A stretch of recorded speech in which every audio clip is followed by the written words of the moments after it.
Nascemos de uma vontade coletiva, de pessoas visionárias, empregados caixa. Hoje, somos o palco de todas as vozes. A galeria de todas as cores. A dança de todas as expressões. A oficina do aprender e ensinar. Completamos 45 anos. Com a genuína expressão do que é ser brasileiro. Caixa Cultural, 45 anos. Culturando para o Brasil. Que força é essa que o Brasil tem, que faz a gente ser quem a gente é? Eu, como um bom brasileiro, vou dar a receita. Anota aí. Você pega o Brasil da Luísa, da Jurema, mães que criam os filhos com muita luta, e junta com o da Sabrina, a primeira a passar em medicina na família. Depois pega o Brasil do menor desemprego da história, junta o Brasil do passinho com o país que tá tirando um estádio lotado por dia do mapa da fome. Uma pitadinha de colheita e de tudo aquilo que somos os melhores. A alegria, a nossa gente. Gente que empreende, prospera. Gente que saiu do Bolsa Família porque agora tem renda. Gente que não desiste, com o nosso esforço colocou o Brasil de novo entre as 10 maiores economias do planeta. É, família, essa é a nossa força, o nosso jeito de acolher. Com muito trabalho, estamos dando a volta por cima para avançar ainda mais. Porque o Brasil é seu, é meu, é nosso. O Brasil é dos brasileiros. Governo Federal. Boa noite, gente. É um prazer estar aqui em mais uma edição do Sempre um Papo em Brasília. Esta edição é apresentada pelo Ministério da Cultura e pela Caixa por meio da Lei Rouanet. E hoje a gente tem o prazer enorme de estar recebendo a Bianca Santana aqui. E o nosso papo vai falar um pouco sobre a escrita de si, né? E eu queria saber da Bianca, né, nesse primeiro momento, nessa primeira pergunta, o que você pode contar para a gente das suas experiências sobre a escrita de si? Existe algum limite, alguma coisa que impede uma pessoa de escrever sobre a sua própria história? Muito obrigada. Boa noite, gente. Que alegria estar aqui. Quero agradecer muito a vocês que vieram, a quem talvez esteja assistindo online. Agradecer muito o convite. Estou muito feliz com essa conversa. E essa primeira pergunta do Matheus sobre escrita de si, ela permite falar muitas coisas. Principalmente, a gente colocar a nossa subjetividade naquilo que a gente escreve, mas também nas nossas conversas e nos nossos encontros. E eu já peço licença para dizer para vocês que eu e o Matheus somos um casal, então não há neutralidade nessa conversa. Gente, era para ser segredo. E nessa conversa sem neutralidade, né, há uma grande conexão com aquilo que algumas pessoas têm chamado de escrita de si. O Foucault publicou um ensaio, mais ou menos na década de 1980, em que ele estava estudando, como todo mundo sabe, o Foucault estudava poder, conhecimento, e como é que a gente resiste a um poder que tantas vezes nos coloca num lugar difícil e terrível, né? Quando a gente fala da biopolítica, do biopoder, da política de morte. Quando a gente pensa na população negra brasileira, na população indígena, a política do Estado é uma política de morte.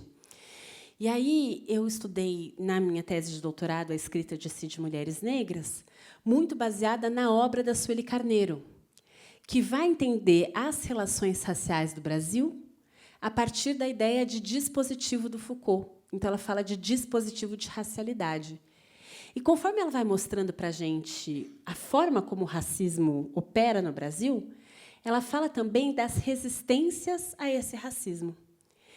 E o Foucault, quando estava estudando resistência, ele foi lá nos gregos e estudou aquilo que ele chamou de técnicas de si, que, nesse contexto tão difícil, você tinha uma possibilidade de escapar desse poder totalizante pelas fissuras, pelas brechas, pelas técnicas de si. Então, escrever sobre si, escrever as próprias experiências, é um modo, para Foucault, de resistir àquilo que nos mata. E isso, que tantas vezes parece uma coisa ensimesmada, egóica, é, nessa leitura, a partir da Sueli Carneiro e do Foucault, uma possibilidade coletiva importante. Porque, quando eu leio Carolina Maria de Jesus escrevendo Quarto de Despejo, Diário de uma Favelada, ela está praticando uma escrita de si, falando da vida dela, mas ela está falando da vida de mulheres negras num Brasil racista, na década de 1950. Quando eu leio Carolina Maria de Jesus, muito tempo depois, eu leio uma mulher negra de um jeito que eu nunca tinha lido. Ela fala sobre mim, ela fala sobre a minha mãe, ela fala sobre a minha avó, ela fala sobre nós. Mas eu nem sei se eu respondi a sua pergunta, Matheus, porque eu fiquei falando sobre a escrita de si e a construção da subjetividade. E aí eu queria te devolver uma pergunta, para a gente fazer uma conversa assim. Porque você escreveu em nome dos pais, você pode explicar melhor o livro, mas você demorou 13 anos para fazer essa pesquisa e essa escrita. Você foi atrás dos torturadores e do delator do seu pai e da sua mãe. E você é um jornalista investigativo que já recebeu muitos prêmios, mas que, no jornalismo, muitas vezes, as pessoas falam que você tem que ser isento, neutro, né? Teoricamente, você não poderia procurar a história da sua família. E eu sei que você, nos Estados Unidos, teve uma experiência com aquilo que eles chamam de self-journalism, né? Em inglês, escrita de si é self-writing. Então, eu queria te perguntar sobre a sua experiência com esse jornalismo de si, ou autojornalismo, como você chama. Então, gente, a Bianca resolveu fazer isso daí, né? Fazer pergunta para mim. Então, vou ter que responder agora.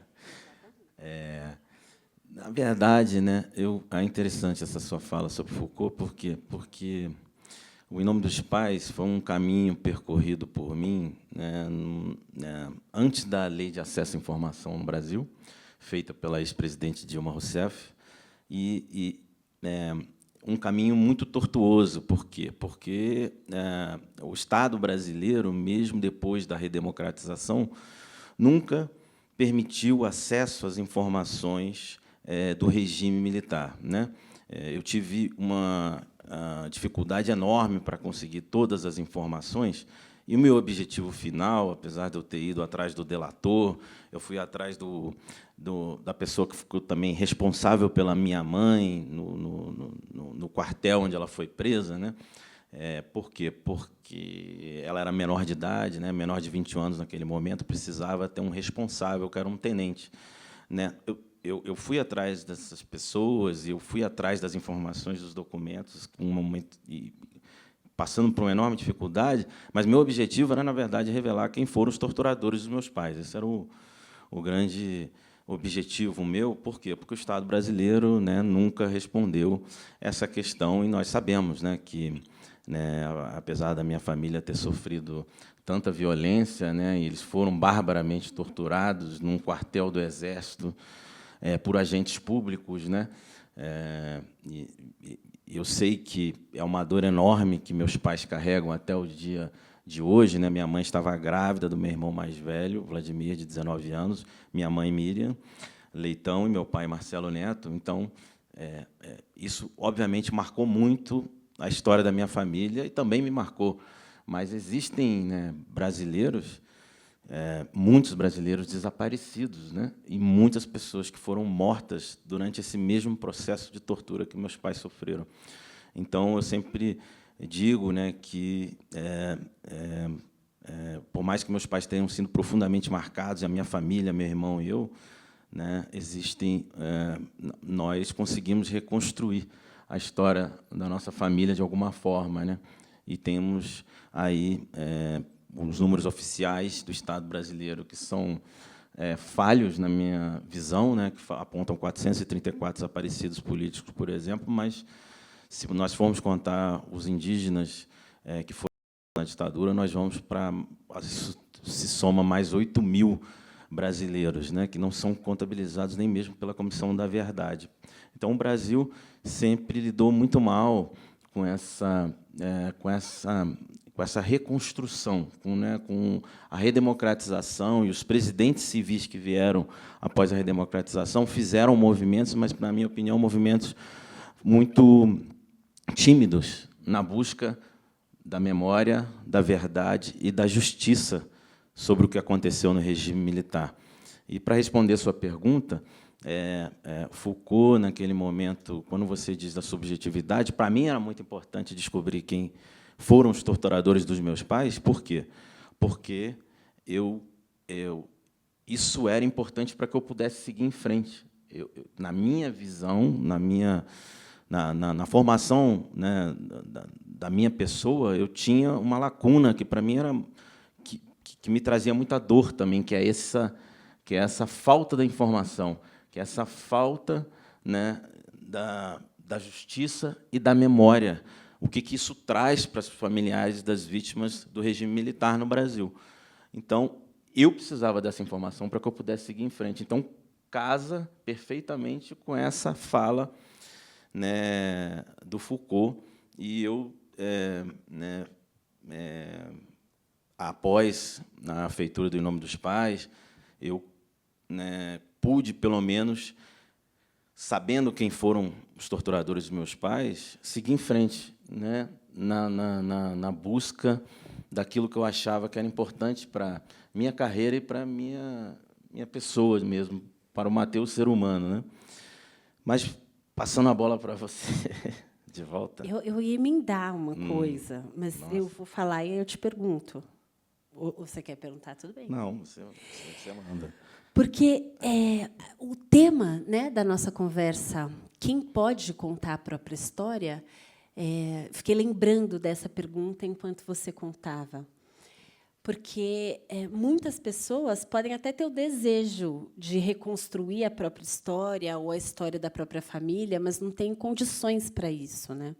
Quando a gente fala de pesquisa, de escrita, a gente fala de subjetividade, mas a gente também fala de condições materiais para isso.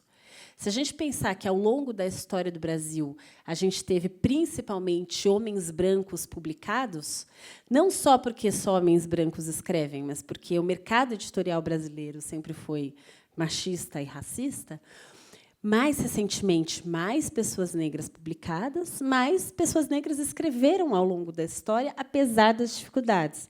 Então, eu falei da Carolina Maria de Jesus, mas, em 1859, Maria Firmina dos Reis, no Maranhão, publicou um romance chamado Úrsula, que foi muito lido, muito conhecido, mas que depois foi caindo no esquecimento, né? Então, a pergunta desse nosso encontro, quem pode contar a própria história, também remete, para mim, a questões de gênero, de raça, de classe, né? E aí, porque é isso, né? As condições para escrever e para poder contar a própria história são muito desiguais. E aí eu queria te ouvir um pouco sobre isso.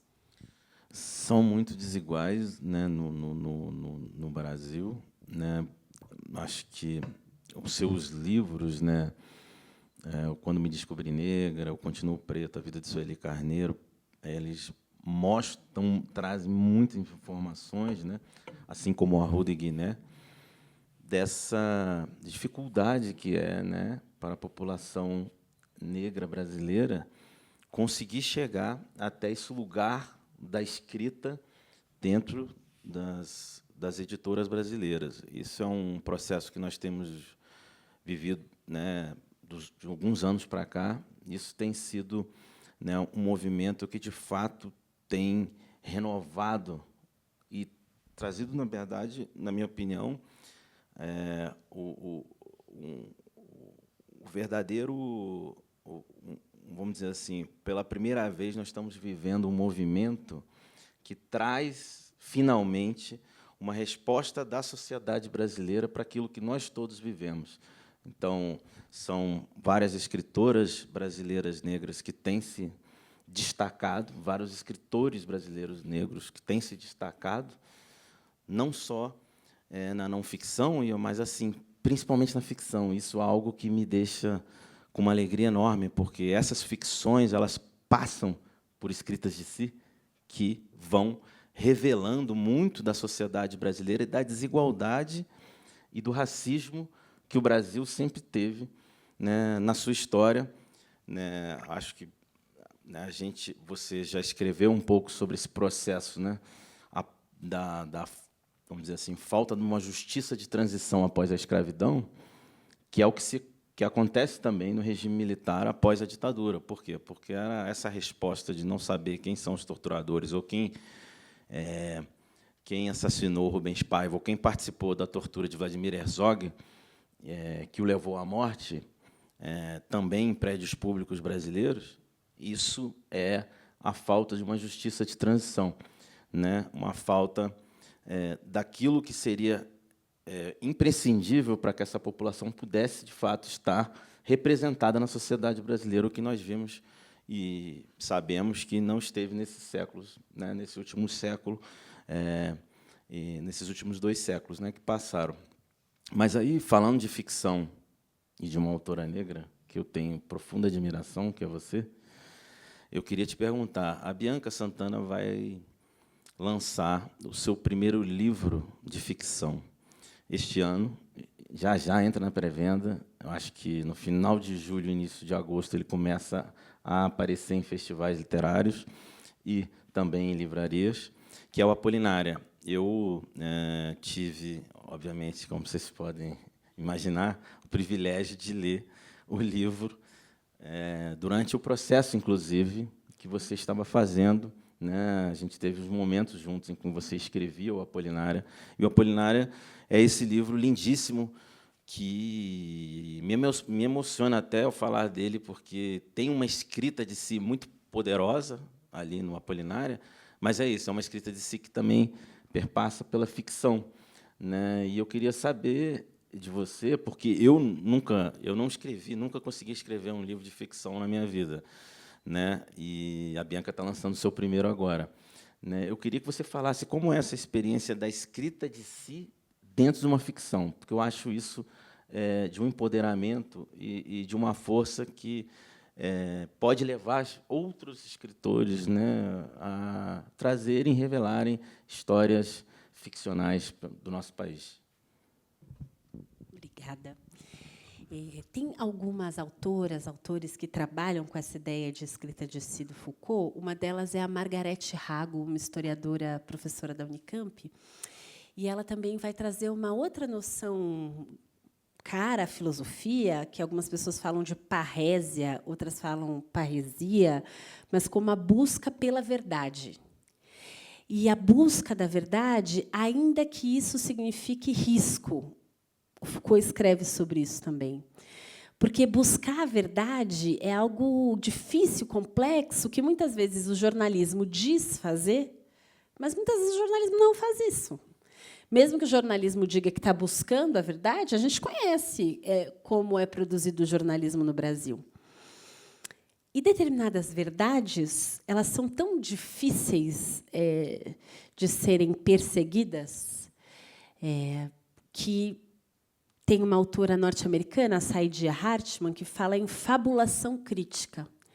Então, a Saidiya diz que, quando a gente vai aos arquivos buscar as histórias da população negra no Brasil, a gente tem muita dificuldade para encontrar documentos. Ela está falando dos Estados Unidos, mas dá para fazer um paralelo com o Brasil. A gente tem muita dificuldade de encontrar os documentos. Mas, mesmo quando a gente encontra os documentos, são documentos feitos por aqueles que escravizaram, por aqueles que traficaram, por aqueles que criaram a injustiça. Então, a gente sempre vai ter um viés muito demarcado. Então, você tem que fazer um trabalho de olhar para os arquivos, que é um trabalho de buscar a verdade muito escondida num documento que pretenderia revelar a verdade. E o que a Saidiya Hartman faz? Ela fala que, muitas vezes, a gente vai encontrando documentos separados, a gente vai montar um quebra-cabeça, mas ele fica cheio de lacunas, porque tem muita coisa que não tem registro. Mas ela diz que as pesquisas, elas permitem que a gente fabule, que a gente entenda mais ou menos como poderia ter sido a partir de mais pesquisa, e aí ela faz essa ideia de fabulação crítica, que não é o que eu fiz em Apolinária. Porque em Apolinária eu fiz realmente uma escolha pela ficção. Num primeiro momento, foi um livro que eu demorei 10 anos para não foi para escrever, né, mas é isso, entre pesquisa, escrita, né, lá se vão 11 anos da primeira vez que eu abri um arquivo para começar esse livro. E eu tive momentos muito diferentes. Num primeiro momento, eu queria narrar experimentando a voz da Apolinária, minha avó. E depois eu entendi que experimentar a voz dela já não podia ser não ficção, porque eu estaria inventando a voz dela. Então, a escolha pela primeira pessoa já demarca uma não ficção, mesmo que eu tivesse memória de coisas que ela disse. Depois, eu resolvi buscar documentos. Quando eu fiz a biografia da Sueli Carneiro, e depois eu queria falar um pouco sobre isso, mas eu fui atrás da história da família Carneiro, desse sobrenome que a Sueli carrega. E eu fiquei empolgadíssima buscando documentos, e eu encontrei mais coisas do que eu imaginava que ia encontrar. E aí a minha sensação é de que eu conhecia Maria Gaivota, bisavó da Sueli, que nasceu em 1852 em Grão-Mogol, no norte de Minas, filha do Manuel Gaivota. Então, eu fiquei muito animada, achando que eu também ia encontrar os documentos sobre a minha avó Apolinária. Eu já tinha ido, em 2005, para a região de Bom Jesus da Lapa, na Bahia, onde ela nasceu. Lá eu tinha encontrado uma prima da minha avó, eu tinha conversado com essa prima, então eu já tinha cadernos de pesquisa. Mas, em 2022, eu decidi ir aos cartórios. Mas, numa interpretação muito equivocada da Lei de Acesso à Informação, os cartórios e igrejas não te deixam mais pesquisar diretamente, as igrejas, principalmente, porque elas dizem que você vai ver informações de outras pessoas e que isso vai ferir a privacidade de alguém, mesmo que essa pessoa tenha nascido no começo do século XX. Isso, na minha leitura, é uma interpretação muito equivocada e que atrapalha muito as possibilidades de pesquisa. Quando eu não encontrei os documentos, eu tinha algumas escolhas a fazer, mas eu escolhi inventar. Eu escolhi pegar todas as brechas nessa história da minha avó, aquilo que eu não conseguia entender, aquilo que eu não ouvi dela, que a minha mãe não lembrava, que a prima dela não me contou e que não estava nos documentos, e inventei. Como eu sou jornalista, não dá para dizer também... Acho que ninguém inventa do nada, né? Mas, assim, falando de mim, eu não inventei com base no nada. Então, eu li muito sobre as migrações na primeira metade do século XX, do Nordeste para o Sudeste. Eu li muito sobre as relações sociais no Brasil. Então, eu fui lendo, tanto na sociologia como na história, elementos que me permitiram inventar, mas espero que com alguma verossimilhança. E, mesmo inventando, mesmo na ficção, é uma escrita sobre uma mulher negra, ribeirinha, que nasceu no Nordeste do Brasil e foi para o Sudeste, foi empregada doméstica parte da vida, criou os filhos sozinha, viveu o alcoolismo. Contar a história dessa mulher é contar uma história coletiva, é também contar uma história do Brasil que não foi suficientemente contada. E é buscar a verdade, mesmo que seja uma busca da verdade pela ficção. E aí eu acho que tem essa conexão com a escrita de Si. É uma história coletiva que busca a verdade.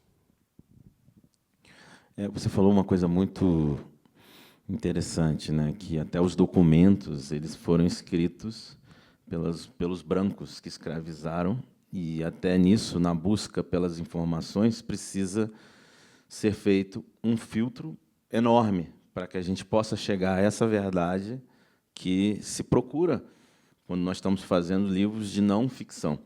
E uma experiência que eu tive no Em Nome dos Pais é que, quando eu finalmente consegui ter acesso ao processo que meus pais responderam e que está arquivado no Superior Tribunal Militar aqui em Brasília, né, foi uma longa luta, como eu disse, não tinha lei de acesso à informação, e eles inventaram 1 milhão de coisas que eu precisava ter para que eu pudesse ter acesso a esse processo. É um processo que meus pais responderam, os amigos deles responderam, né? E lá em Vitória, no Espírito Santo, tem gente aqui de Vitória, no Espírito Santo. Então, né, eu busquei ter acesso a esses documentos, e eu finalmente consegui ter, depois de uma luta enorme, e eu precisava que eu pensar e descobrir, por exemplo, nomes dos torturadores.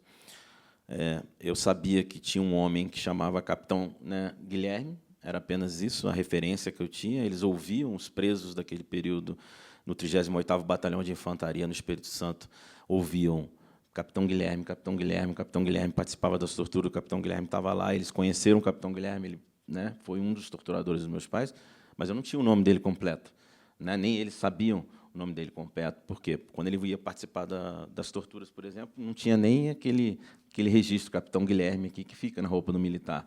Normalmente, ele estava com roupas civis, acompanhado de outros 2 torturadores, né? Paulo Malhães, que é um torturador que participou da Casa da Morte, em Petrópolis, e Antônio Vaneir Pinheiro de Lima, que eu estive frente a frente com ele, no Em Nome dos Pais, eu conto como foi essa entrevista, e ele mora bem numa casa, né, na região dos Lagos, no Rio de Janeiro.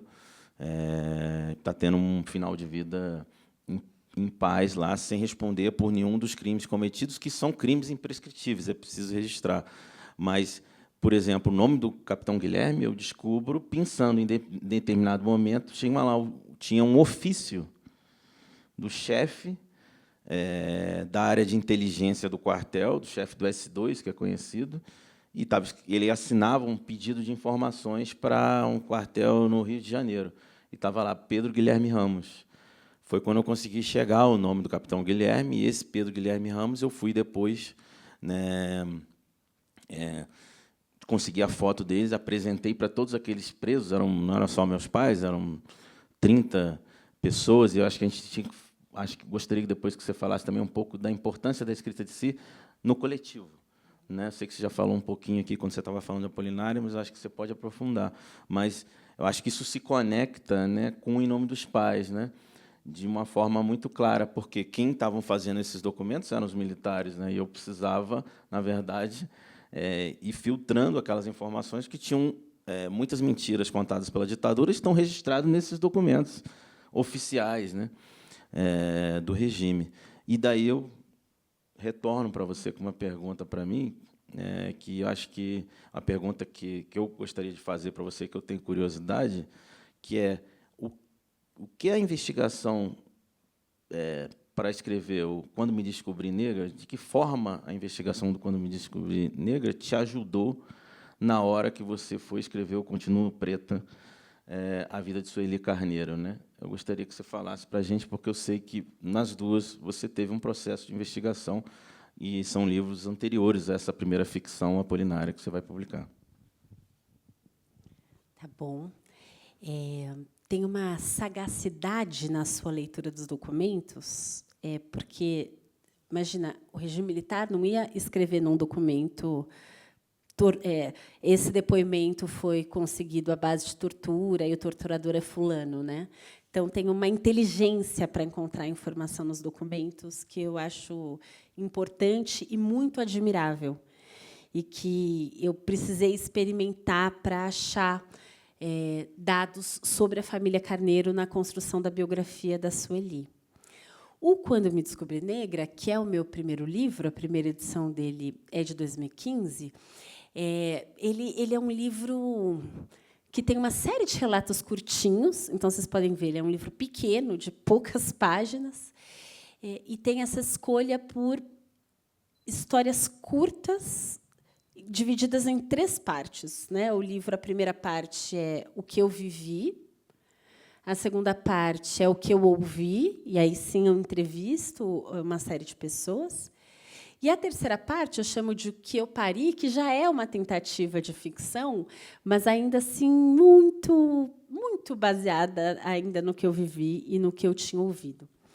E essa pesquisa do Quando Me Descobri Negra, ela foi me revelando como as histórias que eu percebia como muito individuais, elas eram de fato coletivas. Então, eu tive uma experiência. Nessa época, eu fazia parte de um coletivo feminista em São Paulo chamado Casa de Lua, e a gente organizava um círculo de mulheres negras.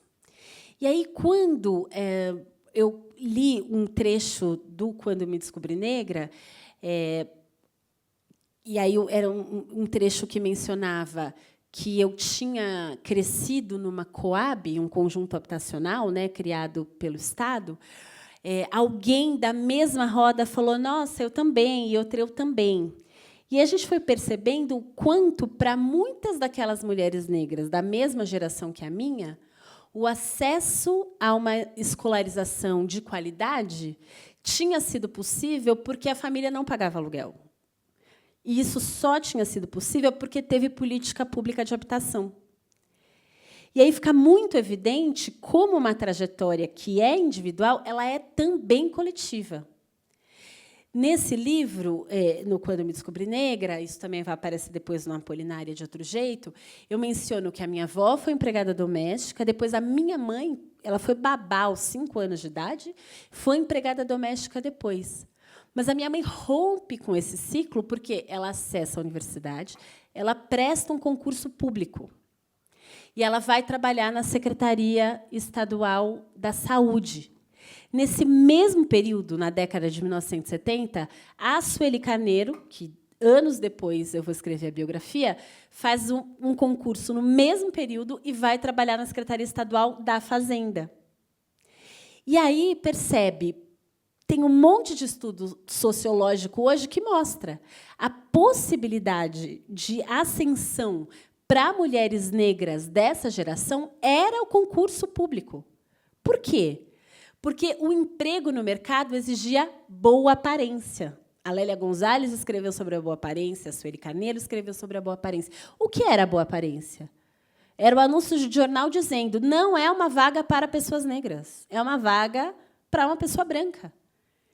E aí a Sueli vai me contando, né, na pesquisa do Continuo Preta, das impossibilidades de acessar o mercado de trabalho. Porque, na fase da prova, ela ia super bem e tirava uma nota alta. Mas, na fase da entrevista, que era subjetiva, ela sempre tirava uma nota muito baixa, porque ela era uma mulher preta. E alguém que era branco, mas que tinha uma nota inferior à dela na prova, ficava com a vaga. Então, para as mulheres negras dessa geração, a mínima possibilidade de mobilidade social aconteceu a partir do concurso público. E eu fui entendendo isso na pesquisa para o Quando Eu Me Descobri Negra, depois lendo mais teoria, mais autoras e autores negros, e isso acho que se consolidou para a escrita da biografia da Sueli Carneiro. Para fechar essa resposta, né, lidando já com essa dimensão individual e coletiva que você tinha perguntado antes, quando, na verdade, assim, eu não propus para a Sueli escrever uma biografia dela e nem ela me pediu. Foi um monte de acontecimento que levou para esse lugar. Mas, quando a gente teve essa conversa, e aí, vai ter biografia ou não vai? Ela me perguntou: você quer escrever? Ela aceitou, mas ela tinha uma resistência que era: a minha história não é assim tão importante. Por que contar a minha história pode interessar para alguém? O que interessa é a dimensão coletiva da luta por direitos no Brasil. É a luta contra o racismo, é a luta contra o machismo. Foi a isso que eu dediquei a minha vida. Então, não é a minha história que importa. O que importa é a luta. E eu tive muitas conversas com a Sueli sobre, primeiro, essa luta não está registrada de um jeito que todo mundo tem acesso. Então, o tempo todo, você chega numa reunião de movimento de mulheres negras, movimento feminista, movimento negro, os jovens sempre acham que eles estão inventando alguma coisa. Por quê? Porque eles não sabem o que aconteceu antes. Vão saber como, se não estavam lá. Então, sim, essa luta tem que estar registrada de algum jeito. Segundo, talvez mais pessoas conheçam essa luta se elas forem atrás da história de uma pessoa. Então, assim, a sua história de vida, eu falava para a Sueli, ela pode contar essa história que é coletiva, porque tem um monte de dimensão coletiva nessa história. Então, a biografia da Sueli Carneiro só interessava para ela, assim como só interessa para mim, se a gente conecta essa dimensão individual a uma dimensão coletiva. Isso. E, para o Em Nome dos Pais, como você me fez essa pergunta, no momento em que você estava falando sobre as pessoas presas também com seus pais, eu imagino que, além de descobrir os torturadores e o delator dos dois, você também soube de um grupo maior do Espírito Santo e que aponta caminhos para se mais pessoas quiserem fazer as mesmas buscas no Brasil. Você também vê essa dimensão coletiva no Em Nome dos Pais? Vejo muito. Sempre, né, falei desde a publicação do livro que, na verdade, eu parto da história da minha família, mas para tentar contar a história de um período triste da história do Brasil, que foram esses 21 anos de ditadura militar, entre 1964 e 1985. Então, a gente tem, né, o livro ele vai contando tudo o que estava acontecendo e também vai trazendo muitas informações. Por quê? Porque tem coisas específicas da queda, né, e da prisão dos meus pais, né, e que se conecta a essas 30 pessoas que estavam lá e que foram levando um efeito dominó para a queda do Partido Comunista do Brasil, né, não só no Espírito Santo, mas, né, a direção nacional do Partido Comunista do Brasil. Meus pais, eles eram militantes do Partido Comunista do Brasil. E eles foram delatados, né, por um homem que era vamos dizer, o chefe deles, né, lá no Espírito Santo, que era um operário, né, um homem, um líder operário que tinha se transformado, né, no líder do Partido Comunista do Brasil e que tinha levado vários estudantes, incluindo o meu pai, que era um líder estudantil importante naquele momento no Espírito Santo, e depois minha mãe, eles foram levando pessoas ao Partido Comunista do Brasil e, né, ele acaba depois.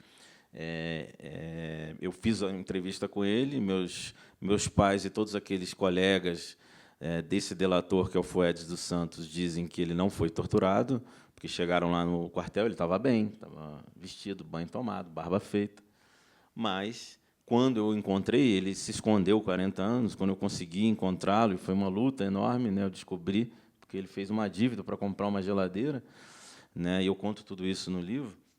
Eu descobri onde ele morava, depois fui apontado para um sítio onde ele basicamente se escondia mesmo. Eu consegui entrevistá-lo nesse sítio, e lá ele confirmou, ele teve uma coragem enorme de dizer que foi ele mesmo, que ele carregava uma culpa enorme por ter entregue meus pais. Ele não sabia que minha mãe estava grávida, mas ele carregava uma culpa enorme também. Por quê?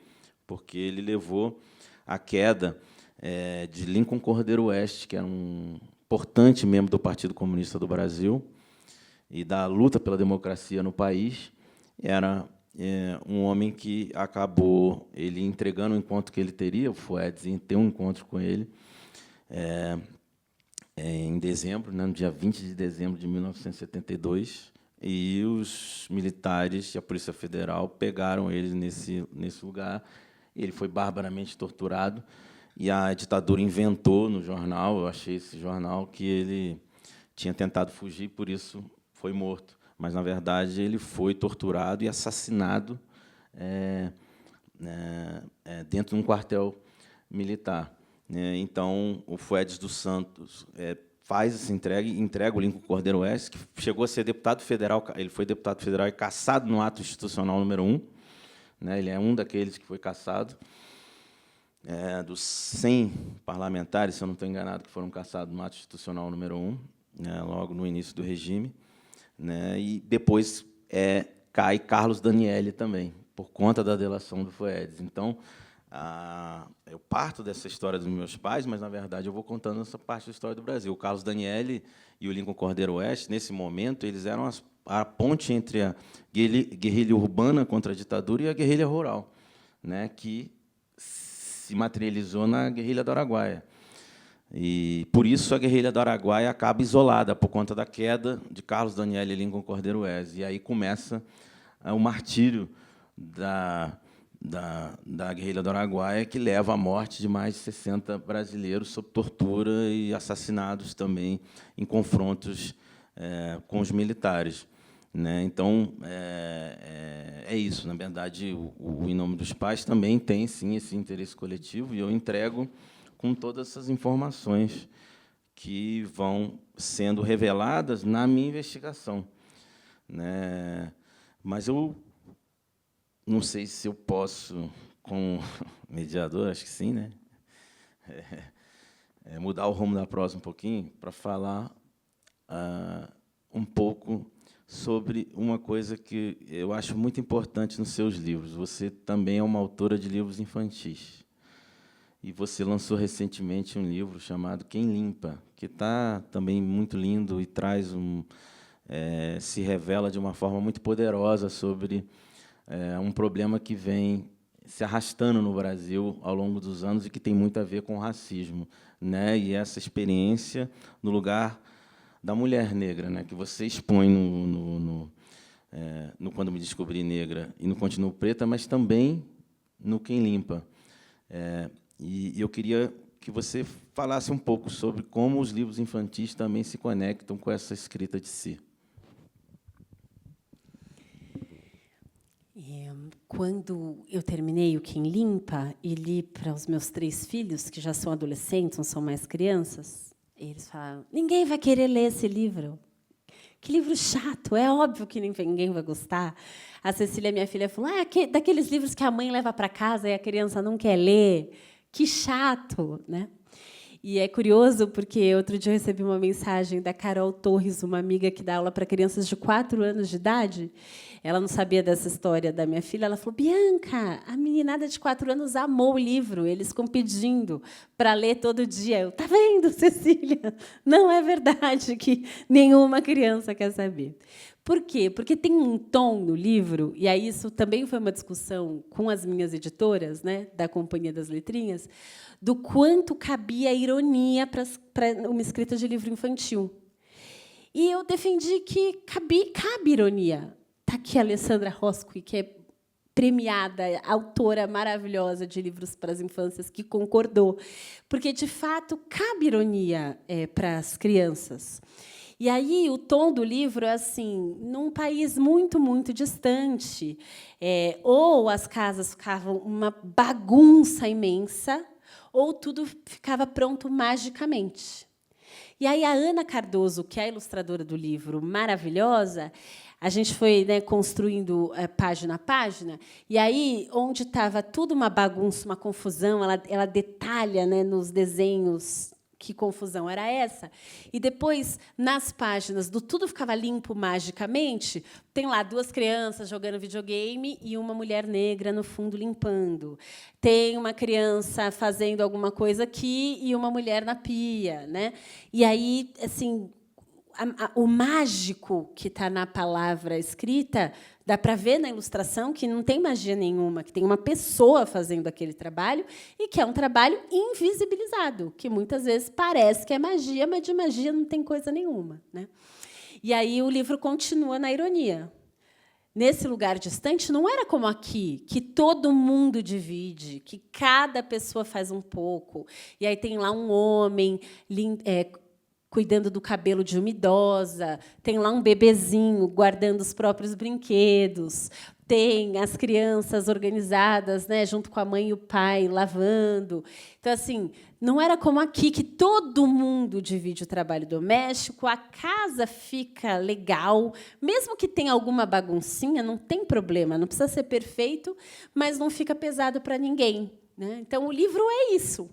Tem ali uma ironia, tem uma brincadeira, né, entre a palavra e a imagem, mas que permite esse questionamento de quem é que faz esse trabalho para que a vida seja possível.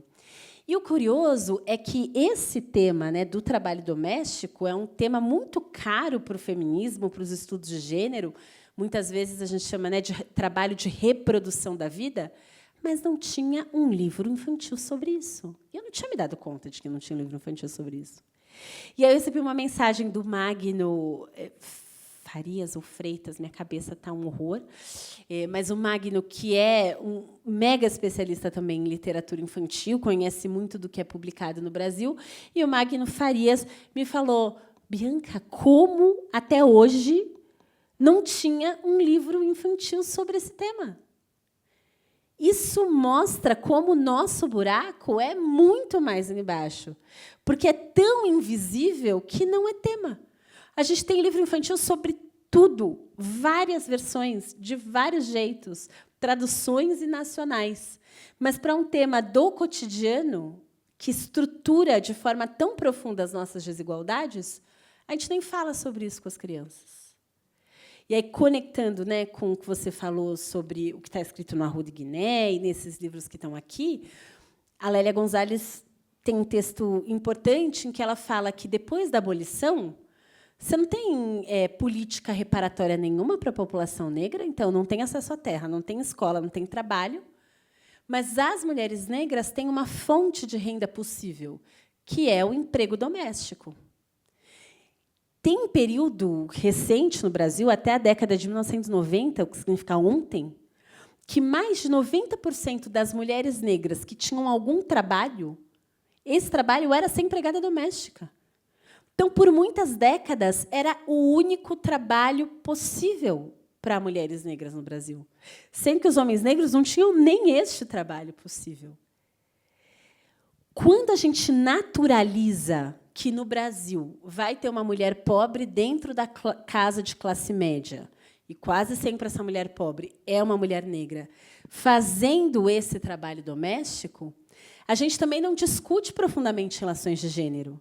Então, o que aconteceu na Europa, no norte do mundo, de revolução sexual e de divisão do trabalho de reprodução da vida, então, calma aí, os homens também têm que fazer. Aqui no Brasil, não precisou fazer essa divisão, porque não precisa nem a mulher branca fazer, nem o homem branco fazer.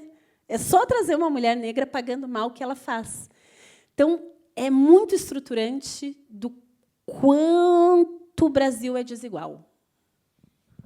Sim, e os dados, né, mostram, né, que a maior parcela da população brasileira é formada por mulheres negras, né, e elas são a que recebem o salário mais baixo até o dia de hoje, né, e isso mostra justamente essa frase que você falou, que o buraco é muito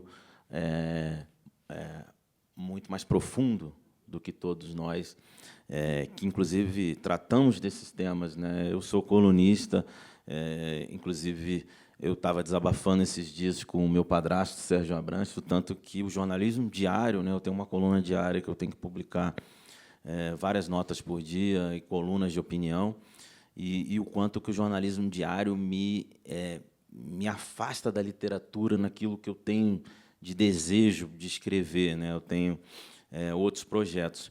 Mas eu queria, Bianca, que você falasse um pouco, e eu acho que respondesse uma questão antes de eu abrir para o público, e você nem precisa devolver a pergunta para mim, que eu já vou dizer. Mas eu estou aqui para isso. Aí, eu queria te perguntar, já deixando aqui o que eu penso, né, sobre essa pergunta, que é o que você recomenda para quem quer contar a própria história. Isso eu acho que é importante, por quê? Porque, quando eu fui escrever Em Nome dos Pais, e durou 13 anos, eu estava falando isso aqui no início, durou 13 anos porque o Estado me impediu, não foi porque eu quis, né? Eu tive uma dificuldade enorme, né? E, além disso, eu tive colegas jornalistas, não o Rodrigo Rangel, que está aqui, mas outros colegas jornalistas, que foram chefes, inclusive, de nós dois, nas redações, que falavam, olha, Matheus, você não pode escrever esse livro. Entendeu? Você está envolvido emocionalmente. O jornalista ele tem que ter uma isenção e um distanciamento da notícia, né? E eu fui para os Estados Unidos, tive acesso a esse conceito, que é um conceito que estava nascendo lá, quando se fala em self-journalism, né, essa tradução de autojornalismo. Lá tinha um conceito que nasce com uma mulher negra que foi estuprada e resolveu seguir com essa gravidez, né? E ela seguiu com a gravidez, teve o filho e depois contou a história de todos os sentimentos que ela teve na primeira pessoa, numa grande reportagem que teve um destaque enorme na imprensa americana.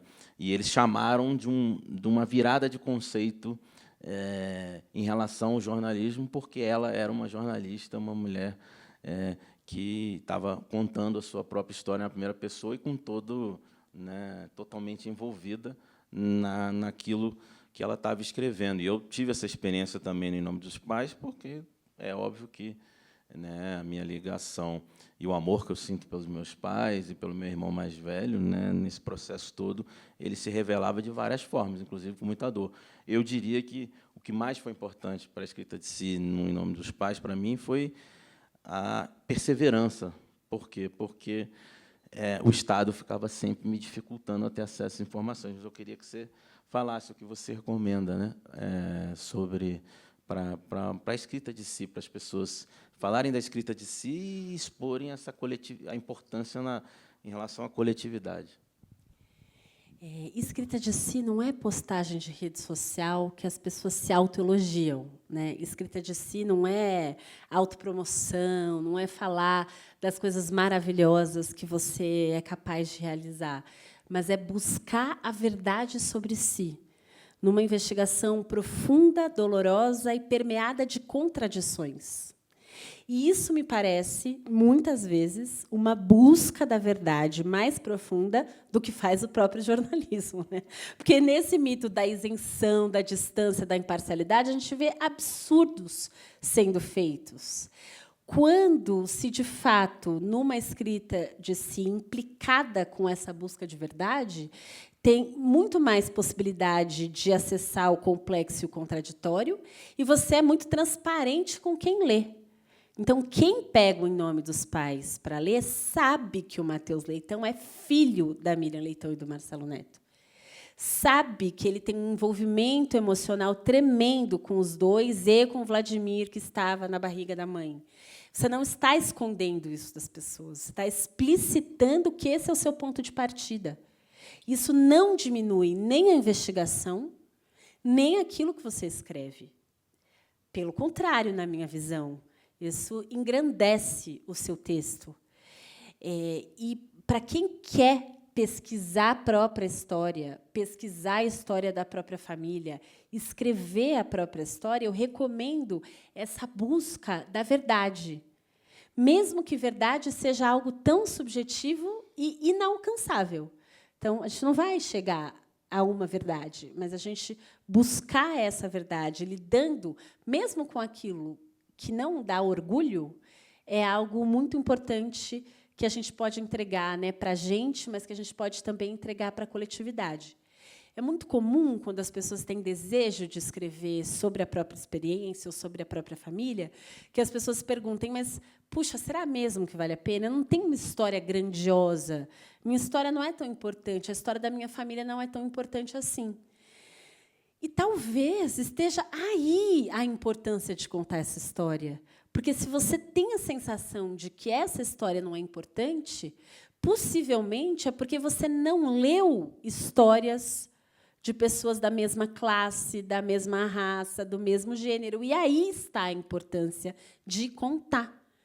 Pensa quantos livros a gente já leu, escritos por homens brancos de São Paulo, que falam sobre escritores. É o que o mercado editorial brasileiro mais publicou até hoje. E eu adoro alguns desses livros. Está tudo bem, não tem problema. Legal que eles foram publicados. Mas a gente pode ter muito mais escritos publicados. E essa escrita de Si pode ser muito interessante para a gente ter uma visão mais completa do que é o Brasil. Porque a gente conhece um Brasil narrado em partes. Para alguém que perdeu um familiar na ditadura militar, ou para alguém que vive e revive os traumas da ditadura, seja descendente de quem sobreviveu, seja quem testemunhou esse período e está aqui para contar, o seu livro ele é um grande estímulo, me parece, Matheus, para que mais pessoas possam ir atrás dessa história e contar essa história. Como é que um país que prendeu, torturou e matou tanta gente tem tão poucos registros? Como é que essa história está tão pouco contada? Então, a gente precisa pesquisar, a gente precisa escrever, e, ainda assim, vai ser pouco. Então, minha dica é, se não parecer importante, talvez aí esteja a importância, vai assim mesmo.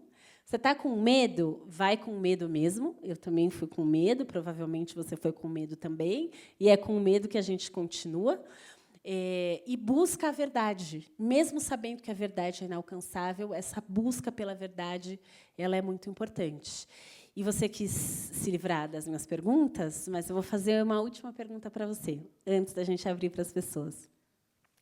Você é filho de jornalistas muito reconhecidos, muito respeitados Marcelo Neto e Miriam Leitão, e a sua mãe é uma mulher famosa. Isso te ajudou ou te atrapalhou? Me atrapalhou muito. Me atrapalhou muito porque muitas vezes, né, as pessoas, né, quando percebiam que eu estava falando dela, travavam, né, em alguns momentos, né, ou fugiam. Militares que tinham participado da tortura e se tocaram que, na verdade, aquela menina de 19 anos, grávida, que eles tinham torturado, porque minha mãe, ela deu ciência aos seus torturadores de que ela estava grávida. E a resposta foi: isso não ameniza a sua situação aqui. Essa era a resposta dos militares brasileiros num quartel do Exército durante a ditadura, né? E a tortura prosseguiu, mesmo ela estando grávida, mesmo ela informando que estava grávida, aos 19 anos de idade. Hoje, eu tenho uma filha, Mariana, que tem 19 anos, e eu, no livro, a Bianca, inclusive, outro dia, me chamou a atenção para isso, numa escrita minha, que no livro eu falo que, em 2025, minha filha, né, eu falando do passado, né, para esse futuro de hoje, que minha filha teria 19 anos em 2025. E eu fico, muitas vezes, hoje, olhando para ela dentro de casa, né, pensando, meu Deus, mas quão jovem ela é, né, quão frágil ela é, né, fisicamente. Aquela situação dela não impediu a barbaridade da ditadura, porque se fala que as ditaduras na Argentina e no Chile foram ditaduras muito mais violentas, mas isso é uma mentira também contada pela ditadura brasileira. É uma fake news. E pela imprensa. E pela imprensa, que reproduziu as mentiras da ditadura durante muitos anos, né? Então, eu acho que essa é a resposta que eu tenho para dar, porque atrapalhou muito, porque eles perceberam, olha, bom, então aquela menina era militão mesmo. Muita gente até falou que já tinha percebido, né? Então, nessas entrevistas com vários militares, porque eu fiz entrevista não só com os torturadores, eu fiz entrevista com pessoas que participaram do inquérito policial militar que meus pais, né, responderam naquele período. Mas eu queria abrir para perguntas do público agora, né, para a Bianca Santana. E aí eu queria saber quem quer fazer pergunta para ela, que a gente não tem muito mais tempo. Para mim ou para o Matheus? Mas eu queria perguntar para a Bianca, a escrita em si, em que ela converge ou diverge da escrevivência cunhada pela nossa Conceição Evaristo? Porque as duas linguagens buscam a verdade e se aproximam do coletivo, né? Sim, muito obrigada. Como é seu nome? Elisa. Elisa. Muito obrigada, Elisa. A gente responde de uma vez? Elisa, é simples responder essa pergunta. A escrevivência, para a Conceição Evaristo, é a escrita de mulheres negras. E, uma vez, eu estava numa mesa como essa, num festival literário em Iguape, lá em São Paulo, e eu estava muito empolgada. Eu amo a noção de escrevivência, estudei bastante também, mas aí, na minha empolgação, eu fiz uma pergunta para a Conceição, assim, essa escrevivência que todo mundo produz. Ela falou, Bianca, você entendeu errado. A escrevivência, na forma como eu trabalho, é a escrita de mulheres negras sobre as próprias vivências, é a escrita a partir do próprio corpo. Então, tem um artigo muito bonito dela, de 2005, que ela fala que, ao longo da literatura brasileira, você tem homens brancos usando a pena para contar dessa mulher negra que é objeto da literatura. E que a escrevivência é quando essa mulher, a partir do próprio corpo, se apropria da pena para escrever a própria história nos próprios termos. Então, eu posso cometer a ousadia de dizer que a escrevivência é a escrita de si de mulheres negras. Mas a Conceição Evaristo detesta a escrita de si, porque ela fala que isso é uma coisa de autor branco, europeu, egóico, e ela acha meio chato ficar trabalhando com Foucault. Mas eu trabalho com a escrita de si, o Foucault e a Sueli Carneiro, mas eu também amo a escrevivência da Conceição Evaristo. Obrigada. Ai, Bianca, Matheus, agradeço, né? Mas principalmente a Bianca, assim, porque Também não sabia essa diferença da escrevivência. E a minha pergunta tem um pouco a ver, eu venho de uma pesquisa de gênero e ciência, né, do conhecimento situado, em que a gente acredita também que a produção da ciência nunca é neutra. E aí, assim, eu tenho acompanhado muitas mulheres jovens, né, na literatura brasileira, e assim algumas, quando dão uma entrevista, e aí eu posso estar fazendo alguma confusão, mas que perguntam: mas você considera que você tem uma escrita feminina, feminista, enfim? E, claro, tem uma diferença, mas esse feminino no plural, e elas respondem que não, né? Elas vão para esse campo do universal. Você acredita numa literatura que não tenha uma marca, um autor que, quando escreve, é esse autor universal, ou o autor sempre carrega o seu lugar de fala? Essa é uma pergunta. A outra não tem muito a ver com isso, e aí, se o Matheus também quiser responder, é a dificuldade de publicar, né? Eu gosto de escrever, enfim, mas como que a gente chega na editora? Enfim, é um caminho tortuoso, você às vezes não recebe nem... Aliás, a maioria das vezes você não recebe nenhuma resposta, né? Então, é um pouco isso também. Obrigada. Como é seu nome? Betina. Betina, muito obrigada.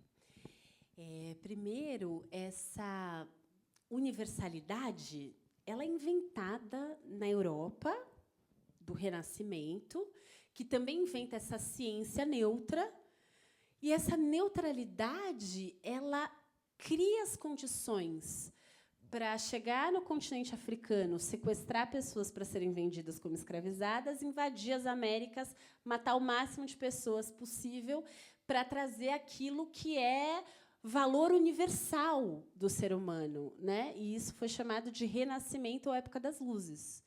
Se a gente pensar como essa falsa ideia de universalidade carrega violência, a gente não ia querer se aproximar delas.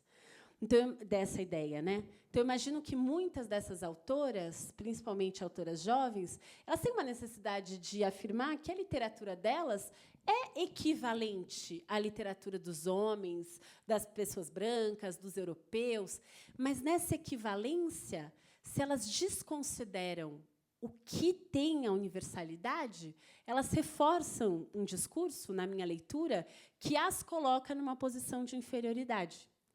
Então, se a gente quer falar de universal, eu acho que a gente precisa ir para o universal do Milton Santos, que é o universal nas diferenças. Só dá para falar de universalidade se eu considero qualquer experiência de qualquer pessoa como universal. Então, eu vou olhar para a experiência dos Baniwa como uma experiência de universalidade.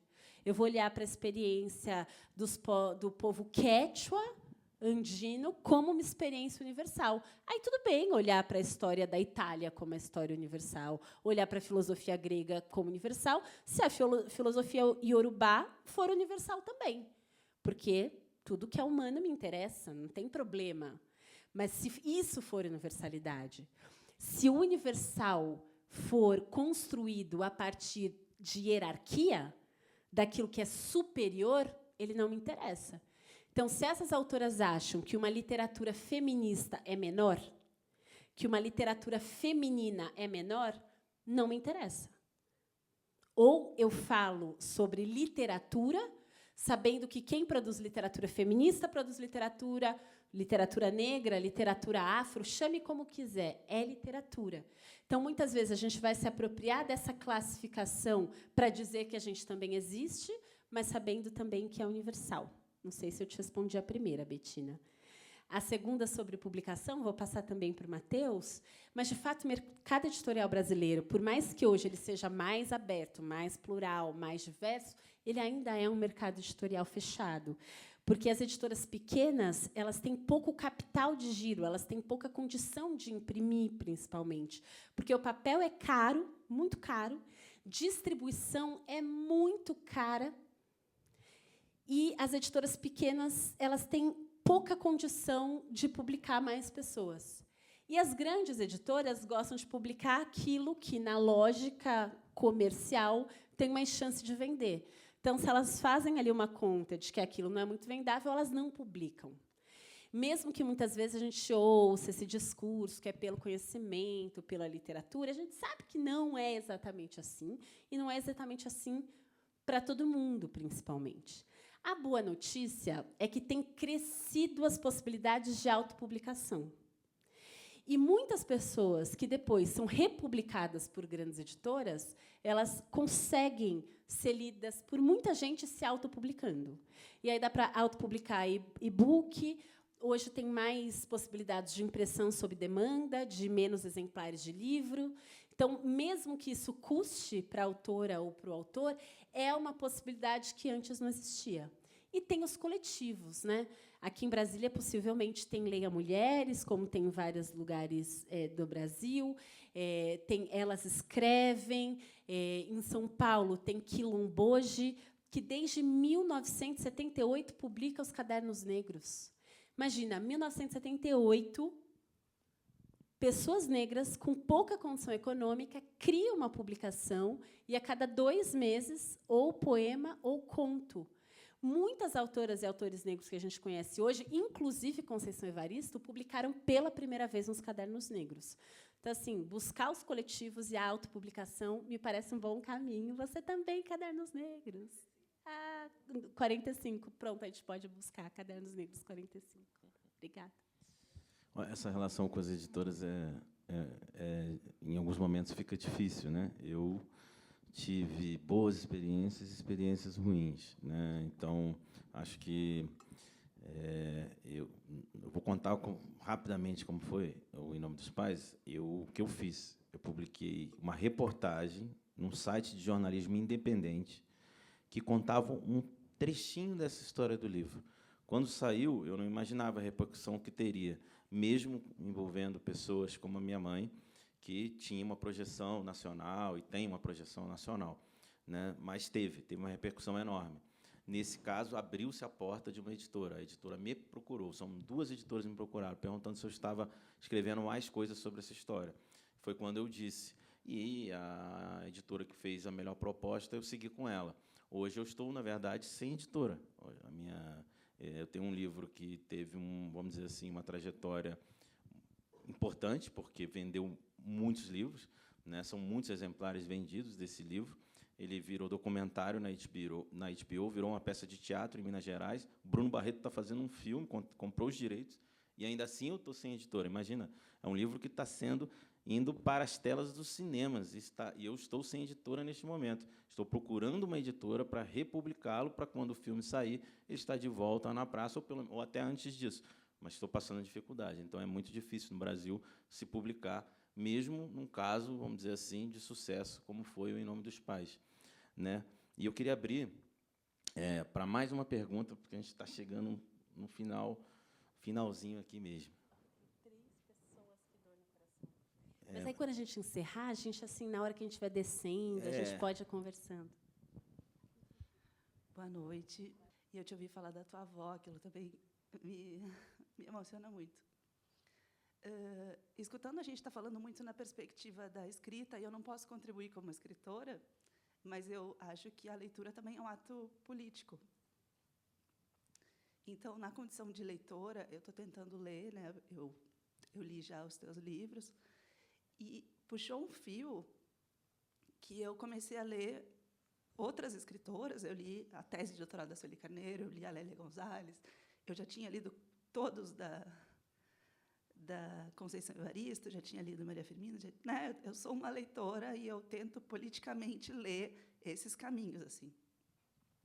Mas a minha pergunta é, desse lado de cá, né, de leitores, como que a gente faz para apoiar esse movimento? Porque eu participo de outros coletivos de leitura aqui em Brasília. Eu acho que Brasília, o pessoal eu acho que esse auditório tinha que estar cheio, lotado, e acho que tinha que ter fila para te ouvir falar. Mas como que a gente sensibiliza as pessoas, né? Por que as pessoas não estão aqui? Por que as pessoas não estão lendo? Tem a dificuldade de publicar, mas, uma vez que já está publicado, como que a gente toca outras pessoas para ler? E aí, acho que foi no final do ano passado, saiu alguma coisa na mídia, e daí, enfim, depois que eu comecei a te ouvir, acho que o algoritmo me colocou no teu circuito, daí eu te escuto com a Lília Schwartz, daí eu te escuto em todos os lugares. Mas até eu entrar nesse circuito, como que a gente traz mais pessoas para entrar? Porque daí, no ano passado, saiu essa reportagem sobre violência obstétrica, como a diferença das mulheres negras são tratadas. Nossa, isso dá um dor de coração, né?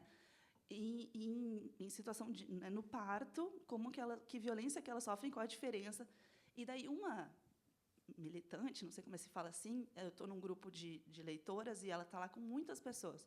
E aí alguém falou alguma coisa bem atravessada e ela falou assim: eu não tenho paciência com vocês. Vocês primeiro leiam essa lista de 7 livros e, se vocês não entenderem nada dessa lista, depois vocês me perguntem. E aí estava lá, Lélia Gonzalez, O Pacto da Branquitude, da Cida Bento. Assim, eu tenho vontade de sair na rua e falar assim: você já leu isso aqui? Você poderia ler esse livro aqui hoje? Sabe? Então, como que a gente faz para as pessoas entrarem nesse algoritmo, nesse circuito do lado de cá? Assim, vocês continuem fazendo o que vocês estão fazendo, mas como que a gente pode ajudar, sei lá, de fazer essas fissuras e trazer mais pessoas para ler o que você escreve, o que a Sueli escreve, o que todas precisamos ler. Muito obrigada. Eu sou uma pessoa do copo meio cheio. Então, eu estou super feliz que vocês estejam aqui e a gente está tendo essa conversa. E eu estou super feliz que mais autoras e autores negros estejam sendo publicados, porque já foi muito pior na história do Brasil. Como eu tento fazer, eu, leitora, eu tenho agora um clube do livro, eu sou professora e no meu programa, nas minhas referências, tem os livros que eu acho importante que as pessoas leiam. Sempre que eu posso, eu faço recomendações para as pessoas, em quaisquer contextos.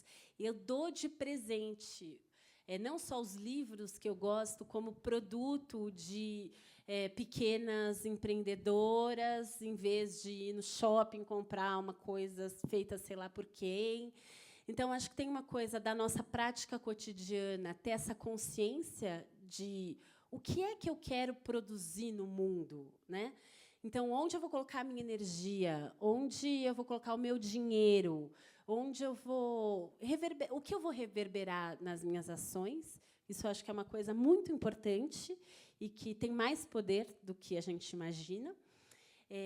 Sabendo que é uma lógica muito perversa, essa lógica das redes sociais, por exemplo. E aí, quando você fala, né, depois que você se interessou por alguma coisa produzida por mim, o algoritmo falou: ah, beleza, se eu entregar isso, ela vai gostar, então eu vou entregar. Mas quem não conhece, dificilmente vai conhecer, porque tem ali um jeito, como o algoritmo está programado, que é para entregar aquilo que você já sabe que você gosta, né, sem pouco risco. E isso é um grande problema.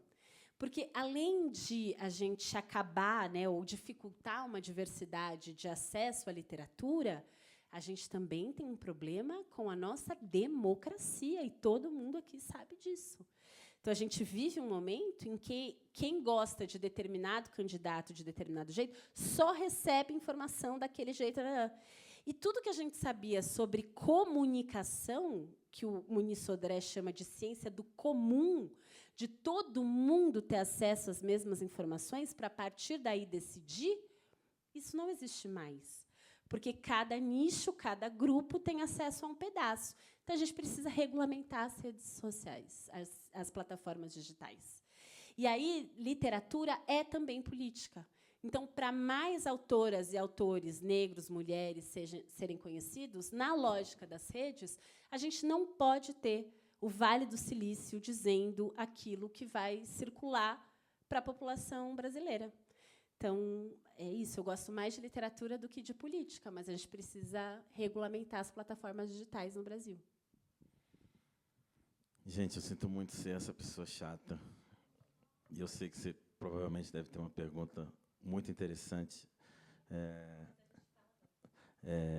Mas a gente tem horário. Eu queria agradecer a intérprete de Libras que está aqui. Muito obrigado. Eu queria agradecer a Bianca Santana e dizer para você o quanto eu te amo e te admiro. Vou abrir um precedente aqui, eu acho que eu posso hoje, né, gente? E o Afonso aqui me perdoe, mas você é uma pessoa que eu admiro cada vez mais, amo cada vez mais. Obrigado por essa sua fala tão poderosa aqui na noite de hoje. Agradeço a presença de todos vocês aqui e queria agradecer mais uma vez a Caixa, o Ministério da Cultura, que, através da Lei Rouanet, proporcionaram essa noite para a gente. Uma boa noite a todos.